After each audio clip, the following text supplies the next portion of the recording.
بسم اللہ الرحمن الرحیم۔ السلام علیکم ورحمۃ اللہ وبرکاتہ۔ حضرت عبداللہ بن عباس رضی اللہ تعالیٰ عنہ فرماتے ہیں کہ جب اللہ تعالیٰ نے حضرت ابراہیم علیہ السلام کو نبوت کی خلعت سے سرفراز فرمایا تو فرشتے مبارکباد دینے آئے، ان میں ملک الموت بھی شامل تھے۔ آپ علیہ السلام نے ملک الموت سے فرمایا، مجھے یہ تو بتاؤ تم کس صورت میں کافروں کی روح قبض کرتے ہو؟ ملک الموت نے عرض کی، آپ وہ ہیبت ناک نظارہ نہ دیکھ پائیں گے۔ آپ علیہ السلام نے فرمایا، میں دیکھنا چاہتا ہوں۔ ملک الموت نے عرض کی، اچھا چہرہ ایک ساتھ کے لیے پلٹیے، پھر میری طرف دیکھیے۔ جب اللہ کے خلیل نے چہرہ مبارک پلٹا، پھر ملک الموت کی طرف دیکھا تو کیا دیکھتے ہیں کہ ایک سیاہ آگ کے بادلوں جیسا شخص، ہیبت ناک چہرہ، سر آسمان سے باتیں کرتا ہوا، جسم کے ہر مسام سے آگ اور دھواں نکل رہا ہے۔ جب آپ نے دیکھا تو بے ہوش ہو گئے۔ جب ہوش آیا تو دیکھا ملک الموت پہلی جیسی صورت لیے بیٹھے ہیں۔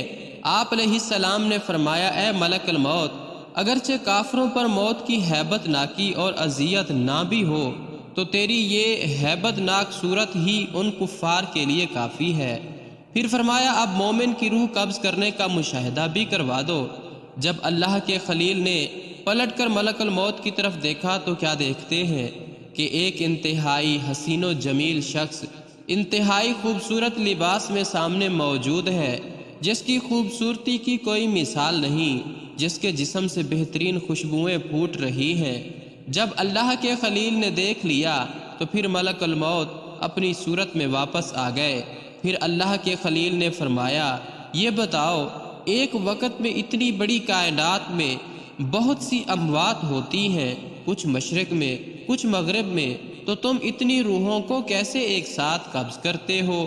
ملک الموت نے عرض کی، جب ایسی صورت درپیش ہو تو میں اللہ کے حکم سے ارواح کو بلاتا ہوں تو وہ میری دو انگلیوں کے درمیان آ جاتی ہیں، اور یہ کائنات سمٹ کر میرے روبرو اس طرح آ جاتی ہے جیسے کسی کے سامنے تشت رکھ دی جائے اور وہ اس میں سے اپنی مرضی کی چیز اٹھا لے اور جسے چاہے چھوڑ دے، مجھے اس میں کوئی مشکل درپیش نہیں۔ ربیع بن انس سے کسی نے پوچھا کہ کیا ملک الموت تنہا روح قبض کرتے ہیں؟ آپ نے جواب دیا، ملک الموت کے ساتھ بہت سے فرشتے معاون اور مددگار ہیں جن کو اللہ نے مقرر کیا ہے، اور وہی اس کام کو انجام دیتے ہیں، اور ملک الموت ان سب کے سردار ہیں، اور ان کی تیز رفتاری کا یہ عالم ہے کہ ان کا ایک قدم مشرق میں پڑتا ہے اور دوسرا مغرب میں۔ ملک الموت کے ساتھ رحمت اور عذاب کے فرشتے چلتے ہیں، نیکوں کی روح قبض کر کے رحمت کے فرشتے کے حوالے کر دی جاتی ہے۔ حضرت انس سے روایت ہے کہ سرور کائنات حضور صلی اللہ علیہ وآلہ وسلم کا فرمان ہے کہ موت کے وقت میت کو چاروں طرف سے فرشتوں نے گھیرا ہوا ہوتا ہے اور جکڑا ہوا ہوتا ہے۔ اگر وہ ایسا نہ کرتے تو مرنے والے موت کی سختی اور تکلیف سے جنگلوں میں بھاگے بھاگے پھرتے، اور نیک بندے کی میت پر فرشتے دعا اور استغفار اس وقت تک کرتے رہتے ہیں جب تک اس کے متعلقین تدفین سے فارغ نہیں ہو جاتے۔ اسی طرح ملک الموت کے ساتھ بہت سے فرشتے رہتے ہیں۔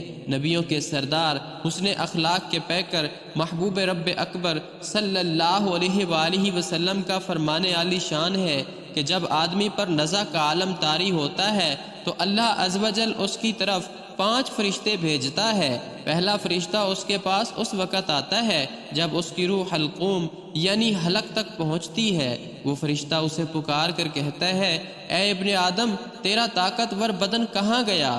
آج یہ کتنا کمزور ہے۔ تیری فصیح زباں کہاں گئی؟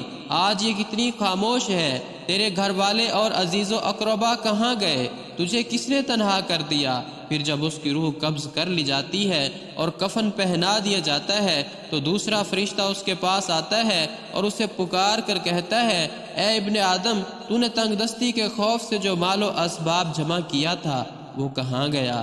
تو نے تباہی سے بچنے کے لیے گھر بسائے تھے، وہ کہاں گئے؟ تو نے تنہائی سے بچنے کے لیے جو انس تیار کیا تھا وہ کہاں گیا؟ پھر جب اس کا جنازہ اٹھایا جاتا ہے تو تیسرا فرشتہ اس کے پاس آتا ہے اور اسے پکار کر کہتا ہے آج تو ایک ایسے لمبے سفر کی طرف رواں دواں ہے جس سے لمبا سفر تو نے آج سے پہلے کبھی طے نہیں کیا۔ آج تو ایسی قوم سے ملے گا کہ آج سے پہلے کبھی اس سے نہیں ملا۔ آج تجھے ایسے تنگ مکان میں داخل کیا جائے گا کہ آج سے پہلے کبھی ایسے تنگ جگہ میں داخل نہ ہوا تھا۔ اگر تو اللہ عز و جل کی رضا پانے میں کامیاب ہو گیا تو تیری یہ خوش بختی ہے، اور اگر اللہ عز و جل تجھ سے ناراض ہوا تو یہ تیری بدبختی ہے۔ پھر جب اسے لحد میں اتار دیا جاتا ہے تو چوتھا فرشتہ اس کے پاس آتا ہے اور اسے پکار کر کہتا ہے اے ابن آدم، کل تک تو زمین کی پیٹھ پر چلتا تھا اور آج تو اس کے اندر لیٹا ہوا ہے۔ کل تک تو اس کی پیٹھ پر ہنستا تھا اور آج تو اس کے اندر رو رہا ہے۔ کل تک تو اس کی پیٹھ پر گناہ کرتا تھا اور آج تو اس کے اندر نادم و شرمندہ ہے۔ پھر جب اس کی قبر پر مٹی ڈال دی جاتی ہے اور اس کے اہل و عیال، دوست و احباب اسے چھوڑ کر چلے جاتے ہیں تو پانچواں فرشتہ اس کے پاس آتا ہے اور اسے پکار کر کہتا ہے اے ابن آدم، وہ لوگ تجھے دفن کر کے چلے گئے، اگر وہ تیرے پاس ٹھہر بھی جاتے تو تجھے کوئی فائدہ نہ پہنچا سکتے۔ تو نے مال جمع کیا اور اسے غیروں کے لیے چھوڑ دیا۔ آج یا تو تجھے جنت کے اعلیٰ باغات کی طرف پھیرا جائے گا یا بھڑکنے والی آگ میں داخل کیا جائے گا۔ میرے دوستو، یہ زندگی بڑی مختصر ہے، ایک نہ ایک دن ہمیں بھی اس گھڑی سے گزرنا ہے۔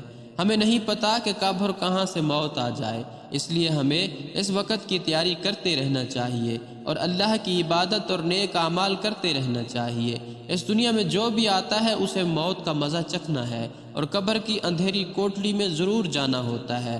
امیر ہو یا غریب ہو، بادشاہ ہو یا فقیر، اس نے موت کو گلے لگانا ہی ہوتا ہے۔ جو گھر بسائے تھے وہ کہاں گئے؟ اللہ رب العزت ہمیں ہدایت کی توفیق عطا فرمائے، آمین یا رب العالمین۔ حضور اکرم صلی اللہ علیہ وآلہ وسلم کا فرمان ہے کہ اللہ تعالیٰ بندے کی توبہ قبول کرتا ہے یہاں تک کہ اس کا آخری وقت آ جائے۔